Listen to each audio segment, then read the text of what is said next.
Bukod sa paghahanda ng lupa, mahalaga rin ang pagtatanggal ng mga kuhol sa palayan. Peste kasi ito na makasisira sa mga itinanim na punla. Pero ang mga pesteng kuhol sa palayan, pwedeng gawing sangkap sa ulam. At ngayong araw, sasamahan tayo ng isang Batanggenya na hindi man daw lumaki sa farm, walang hamong inuurungan ang aktres at komedyanteng si Tuesday Vargas.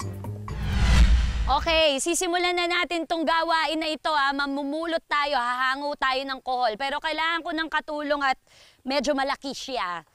Kuya JR! Kuya, hanap po tayo ng mga kohol. Sige. Opo, dati po yung komedyante pero ngayon hahanguin natin siya dito sa palayan. Paano mo nalalaman kung nasan sila? Kapaka lang? Kapaka.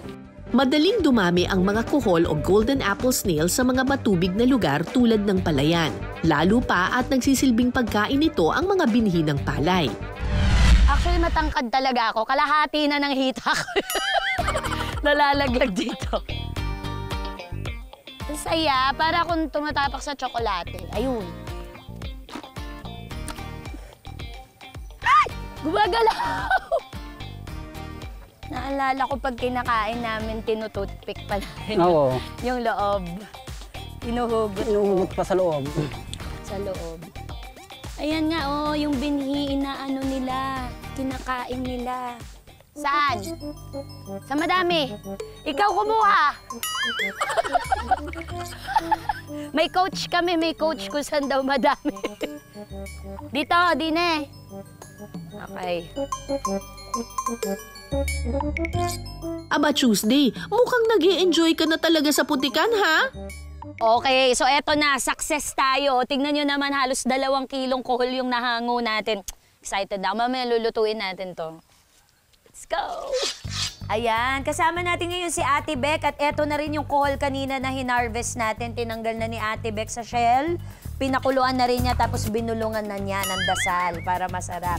Ate Beck, ano po ang recipe natin ngayon? Meron po tayong champening kohol.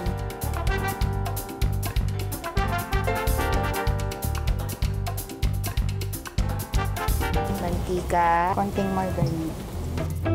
Sa kawali, unang igigisa ang bawang at sibuyas. Sunod na igigisa ang pinakuloang laman ng kuhol. Oh, okay. Titimplahan ito ng toyo, suka, tomato sauce, paminta at seasoning. Hahayaan itong kumulo ng 3 minuto. Okay.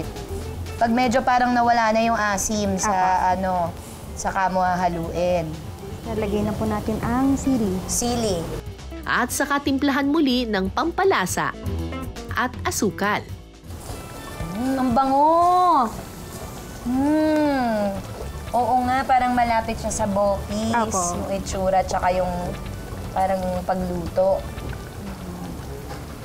Tapos, pinakapangpabango po natin itong siling haba, ayan. Or siling panigang.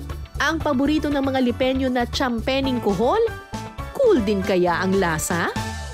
Sentensya na yan.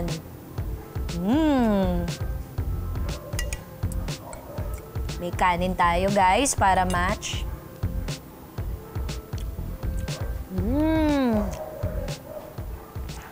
Kahit napakalasa niya, nalalasahan ko pa rin yung ng kohol, yung natural na lasa ng kohol.